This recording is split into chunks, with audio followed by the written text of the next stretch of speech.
Welcome to another vlog from Siem Reap. This is my day 2. The weather today is amazing. It's actually a bit gloomy, might rain, so it's not sunny. I had a long night, had a lot of cocktails, $1.50. Couldn't stop myself, they were delicious. So woke up at 6, had my breakfast, went back to the room and slept again. Won't be doing anything much today, just going around seeing if there's any museum, any cool place to hang out. Tomorrow is the day when I go to Angkor Wat, so looking forward to it. This looks like a small mall. Legend Cinema. Thank you. Walking. Like to walk. So you just keep getting asked by tuk-tuk drivers. There's a Starbucks here. I think I saw KFC, I saw Burger King, quite a few places over here. Going towards the royal residence now, which is on the left-hand side. The name is Royal Residence, but it's more of a garden, I guess. There's some music being played. You can go and chill out there. This is the Royal Residence. I was just speaking to a guy from UK who was outside, who's been living here for the last 4 years, so pretty much a local now. He said this is mainly a place to go and worship. The entry is free of charge. It's not very hot, so it's easy to take a stroll now. Quickly walk around and then probably go to the National Museum or the aquarium.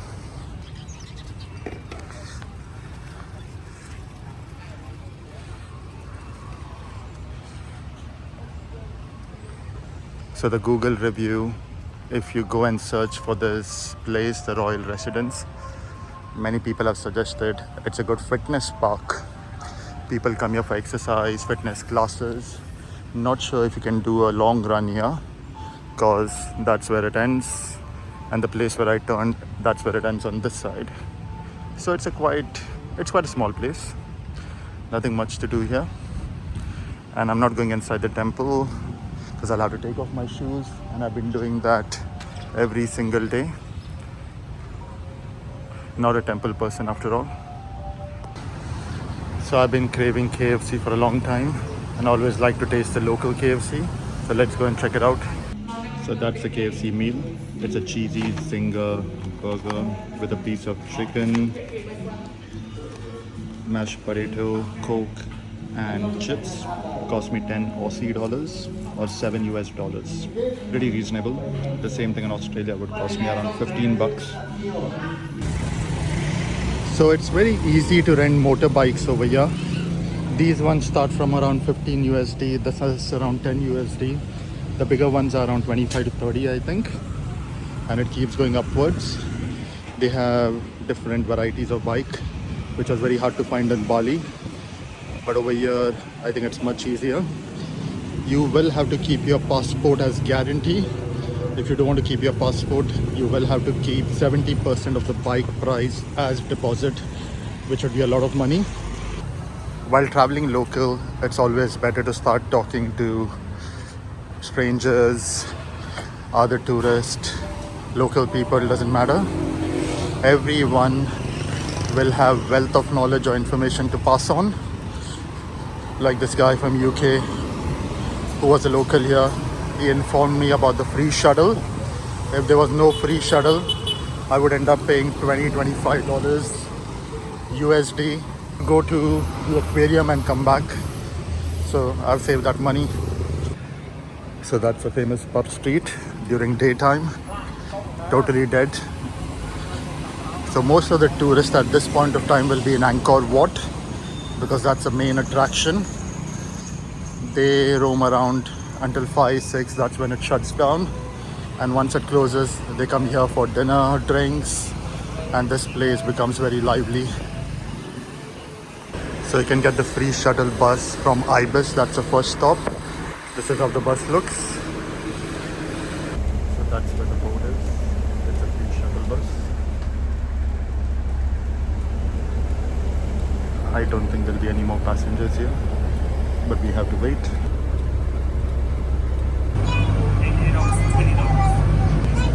That place is a ticket counter for Angkor Wat. It's all regulated by the government.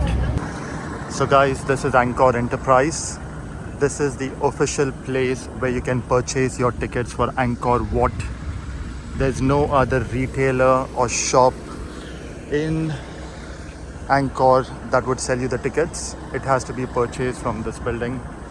I did purchase my tickets yesterday, so I won't be going in because I'm in the shuttle bus now and it's waiting here only for 5 minutes. But it's a good, well-regulated system. There are a lot of guides, assistants who will help you with all the information that is required. So we are at the Angkor Wildlife Aquarium. Met a Kiwi couple who have been living in Cambodia for the last 18 months, working remotely because they find it cheap here. They have an annual pass, so they keep getting their daughter here. So that's the entrance. That guy is like a statue. The one below actually started moving now. The entrance over here is $20 which is quite reasonable. This place is air conditioned. The aquarium ahead looks amazing.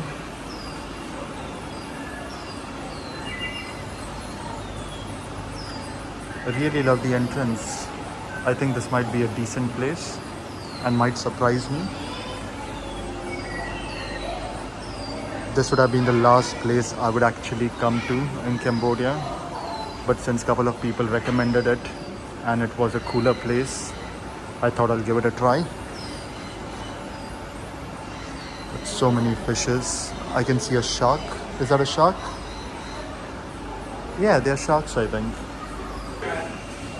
So this is a green wine snake sitting on the branch. Because of it's difficult to breed them.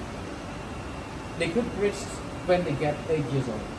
Yep. Yeah, 8 years old. But before 8 years old, the people hunt them. The people fish them. Yep. They're fishing. So the diver is feeding. Yeah.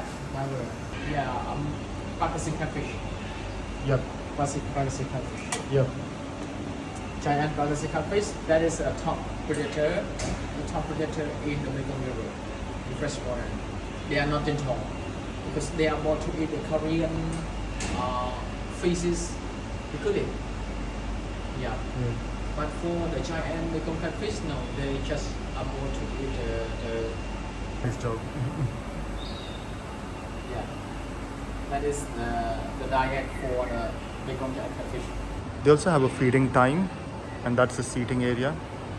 I was very lucky to see one diver do that in front of me. But I think this is a better view here. I was on the side. So this is the biggest fish in the aquarium. And apparently the guide just informed me that they look bigger out of the tank. So the glass makes them look a bit smaller. So guys, this is not a zoo. This is a conservation center. A lot of these species are endangered. Oh, that's something new. I've never seen an underwater experience in an aquarium. Oh, it's a very small tank. My head is actually hitting the roof and I'm feeling a bit claustrophobic. Don't think these fishes have too much place to move around, which is not good for them. I hope they rotate these fishes on a regular basis. But that was the underwater experience.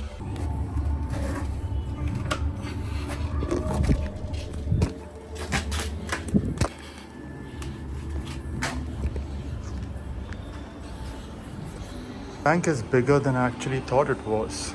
From inside it looks very claustrophobic and small. I actually was suffocating. I don't think I want to do this again. Some beautiful fishes. I'm surprised by how beautiful this aquarium is. And we have just started.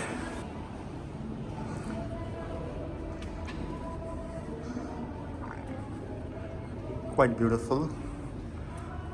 but I've seen quite bigger ones than this in Dubai.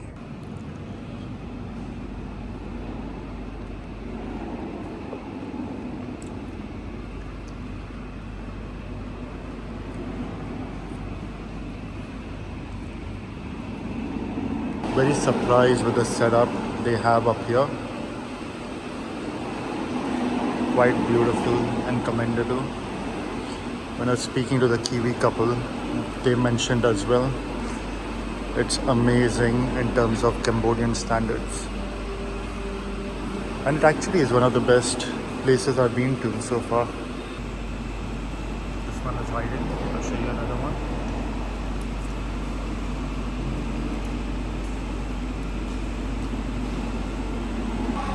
Always forget the name of Nemo. It's actually a clownfish. Over here we have one of the staff feeding the animals, feeding the fishes, I must say. So if you saw in the beginning, we had a diver who was feeding the fishes. I asked the handler, why can't he just give them food from the top instead of diving? He mentioned that there are so many species inside. Everyone has to be personally taken care of and given food that suits their need. There was a vegetarian fish as well, non-vegetarian fishes. So yeah, you have to be careful.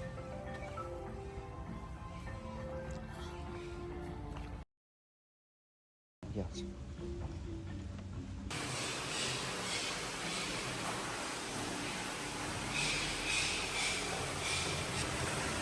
So the tiger is trying to protect itself from the heat of Cambodia. It's quite hot. So he's getting a nap. I think he's the only one.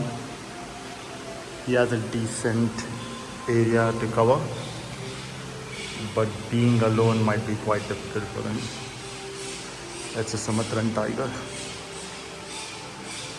and they are the smallest surviving tiger subspecies.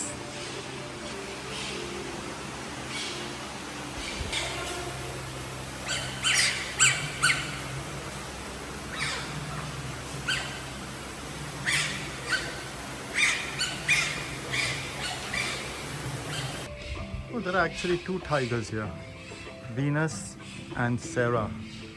Both are female, one born in 2016 and the other in 2017. I cannot see the other one. Maybe I'll just go back and try to find the other tiger. They're looking up. Maybe they're asking for food from their keeper. There is the second tiger, awake. The one sleeping is here, trying to protect herself from the heat.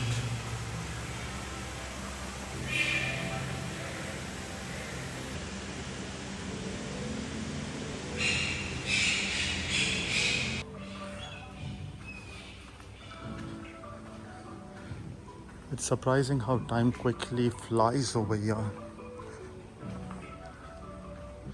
I have my shuttle bus, the free one, in the next 1 hour. So I have to go back. I won't be spending much time looking at reptiles. I'll just do the big ones. Quite a few things to do.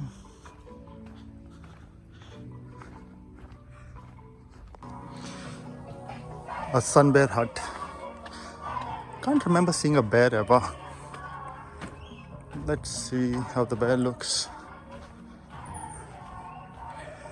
3 different types of bear. Oh, there they are. Again, they're trying to protect themselves from the heat. I honestly can't remember seeing a bear ever in my life.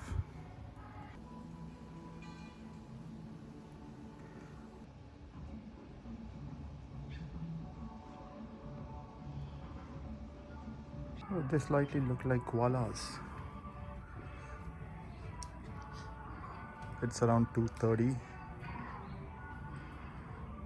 So it's very hot right now, and most of the animals are sleeping. Cannot blame them. I'd rather go to a cooler place, which is the reptile house. A very cool setup inside the reptile house. Look at this one.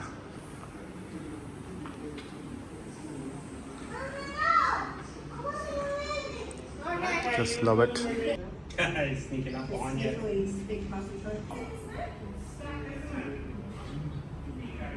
That's it. Some more otters here.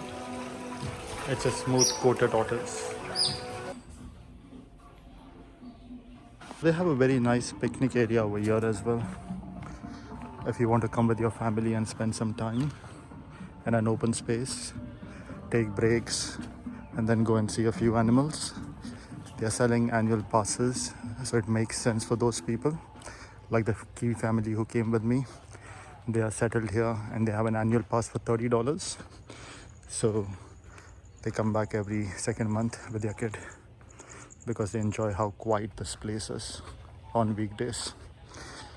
You would never expect a wildlife park to be so empty. It's like I'm actually walking through a private wildlife park for myself. And this is the floating market based on the theme of floating village, which I might go on Friday, but a very small one. You have a few restaurants over here, a souvenir shop. The crocodile farm is past the floating market, so we're on the right track. We'll just keep going ahead. Wanted to get a mango smoothie, but they don't have it, so just got myself an organic coconut at the floating market. Bangkok is just 400, Los Angeles 13,000. They don't have one for Sydney, but yeah, Singapore is only 2,000. I have a flight to Malaysia and then Singapore. Last stop is Crocodile Stadium. The feeding time is 4 o'clock and a bus leaves at 3:40, so I'm gonna miss it. But we might just sit here for 10 minutes because this is the last point.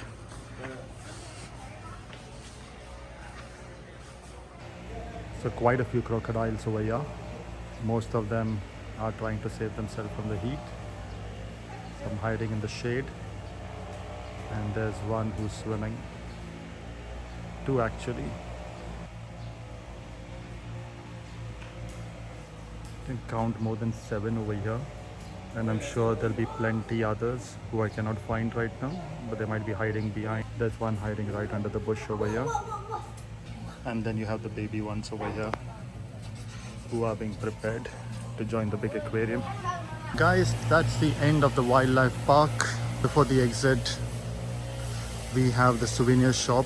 I don't think I'll be buying anything, but it was a good experience. Completely enjoyed it.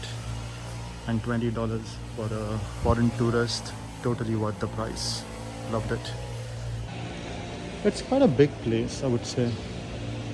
Totally enjoyed the experience. I just wait for my shuttle service, which would be here in the next 10 minutes. So it took me close to 2 hours with a couple of breaks. But I would recommend this. If you have the time, make sure you come here.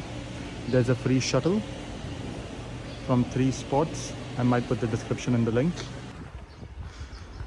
So that's where the shuttle bus is. Still 5 minutes to go. I'll take the shuttle bus back to the city, which is a 30-minute drive. And that would mark the end of this experience. We'll catch up with some friends at the pub street and then Angkor Wat tomorrow morning.